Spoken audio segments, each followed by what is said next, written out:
报道。代表民众党要选总统的郭文哲去日本访问的时，讲到钓鱼台议题。伊讲台湾的渔民无想要在这块土地，敢若是要去遐掠鱼啊尔，这是引发放弃主权的争议。外交部就表示，钓鱼台是咱的领土，这是事实。朝野的立委嘛批评郭文哲伫遐咧黑白讲话。钓鱼台主权归属问题，到今还未解决。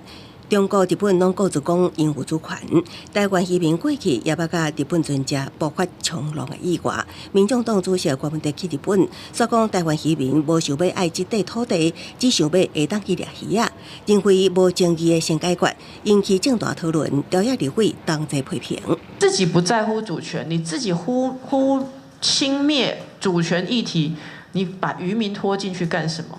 不要讲的好像台湾的渔民没有在乎，只有在乎经济。我们现在在访日的期间，到人家的地方去做客，嘛北在客修的讲，把钓鱼台的主权随随便便的不要。那也立委指出，无领土就无领海经济海峡。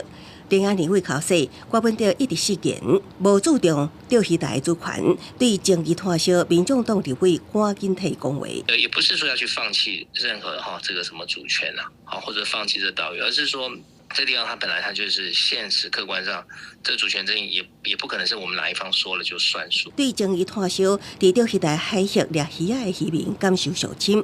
所以协会批评郭文哲无钓鱼台主权，渔民安怎有生存权？政治人物若关心渔民的权益，就知影钓鱼台主权袂当有任何的退让。争议的地方就不能随便有让渡的一个想法，要拿在谈判上那个谈判桌上面来表述啊！你说没有主权，你哪来的生存权？外交部发声明强调，钓鱼台是咱国的领土，主权事实是无容忍怀疑的。